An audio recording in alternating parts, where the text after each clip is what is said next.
Assalamualaikum warahmatullahi wabarakatuh. Waalaikumsalam. Salam Om Swastiastu, salam budaya, salam kebajikan, salam sejahtera untuk kita semua. Puja puji syukur, tidak lupa kami panjatkan kepada hadirat Tuhan Yang Maha Esa, karena berkat rahmatnya kita dapat berkesempatan untuk mempersembahkan video presentasi dari kelompok satu dengan tema kasus PDP. Eh, Sebelum kita masuk ke pembahasan, izinkan saya untuk memperkenalkan anggota kelompok kami. Jadi ada saya, Nathan, sebagai moderator. Next. Ada Hanafi Nursyabani Wahid sebagai pembaca definisi pasal. Selanjutnya, Saya Nesya, di sini saya akan membacakan tentang kasus. Dan saya Natania Kalista yang akan membacakan penanganan kasus. Nah, sebelum kita masuk ke pembahasan utama kita tentang kasus PDP itu sendiri, eh, kita kenalan dulu nih sama apa sih PDP itu sendiri. Silakan dijelaskan. oke. Dikutip dari palipo.com, PDP adalah konsep yang mengacu pada upaya-upaya baik langsung ataupun tidak langsung untuk melindungi data pribadi seseorang. Nah, dengan disahkannya UU PDP tentang PDP ini, masyarakat berharap data pribadi mereka dapat lebih terlindungi daripada sebelum UU PDP ini disahkan. Dan kalaupun tetap ada kejadian pelanggaran, PDP setidaknya sudah ada UU yang mengatur akan hal itu dan pelakunya dapat diproses melalui jalur hukum. Apa itu kebocoran data pribadi? Kebocoran data pribadi adalah situasi di mana orang yang tidak berwenang dapat mengakses data orang lain yang sifat sensitif dan rahasia. Oke, selanjutnya adalah peraturan PDP. Peraturan PDP ini setiap orang yang dengan sengaja dan melawan hukum menggunakan data pribadi yang bukan miliknya, sebagaimana dimaksud dalam pasal 65 ayat 3, dipidanakan dengan pidana penjara paling lama 5 tahun dan denda paling banyak 5 juta pasal 67 ayat 3 UU PDP. Selanjutnya, Nah, kita kan udah tahu nih apa itu definisi dari PDP itu dan undang-undangnya.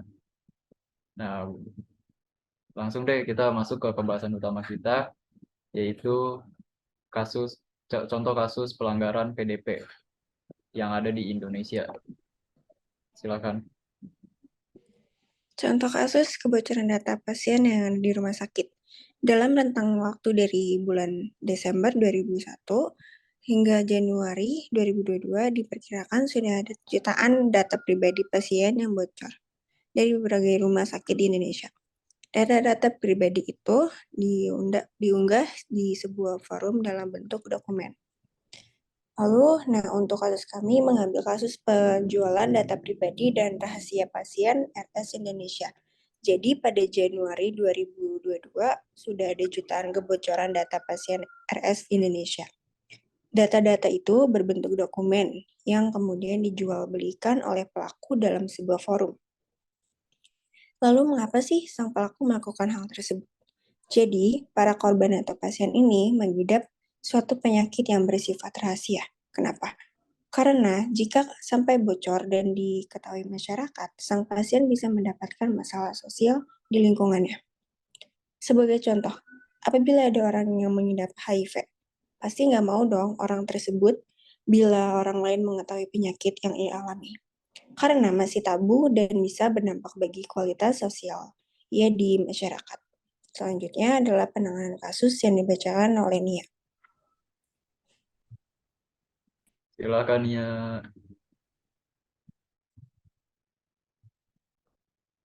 Jadi sampai sekarang belum diketahui pasti siapa pelakunya.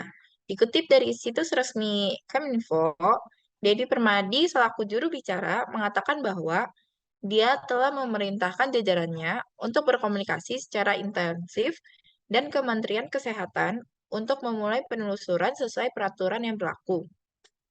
Dan juga Chief Digital Transformations Officer Kemenkes, Setia Aji, mengatakan pihaknya sedang melakukan asesmen terhadap permasalahan yang terjadi dan mengevaluasi sistem tersebut.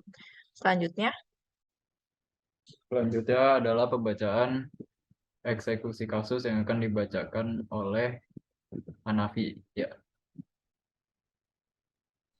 Oke, silakan Hanafi. pada eksekusi kasus sampai sekarang belum ada eksekusi di pengadilan. Dikarenakan sampai sekarang peretas data pasien masih belum diketahui. Dari pihak Kemenkesnya belum diproses ataupun dari pihak peretasnya belum diketahui sampai sekarang. Oke, selanjutnya. Oke, nah setelah beberapa penjelasan-penjelasan tadi, ada beberapa pelajaran nih yang bisa kita petik. Yang pertama itu bagi kita masyarakat Indonesia, kita dapat belajar betapa pentingnya data pribadi itu. Oleh karena itu, dengan terjadinya kasus ini diharapkannya kita sebagai masyarakat Indonesia dapat lebih taat untuk menjaga data-data pribadi kita, seperti tanggal lahir, tempat tinggal, dan nomor induk. Lalu ada juga pelajaran untuk lembaga-lembaga rumah sakit dan pemerintah. Jadi diharapkan setelah kejadian ini rumah sakit Indonesia dapat membuat sebuah sistem pengaman untuk data-data pasien yang diinput. Nah, untuk kita sendiri pelajarannya adalah untuk lebih taat lagi untuk menjaga data pribadi kita, seperti tanggal lahir, terus tempat tinggal, atau nomor induk. Lalu bagi aparat-aparat, terutama bagi lembaga-lembaga rumah sakit Indonesia, diharapkan setelah kejadian ini, mereka bisa membuat sistem pengamanan yang lebih baik. Lalu, menurut Tunajaya, selaku pakar keamanan Vaksinkom, dia berpendapat bahwa sistem keamanan rumah sakit di Indonesia bisa ditambah dengan membuat backup data. Sekian dari kelompok kami. Terima kasih untuk perhatiannya. Kurang lebihnya mohon maaf. Sampai jumpa. Dadah.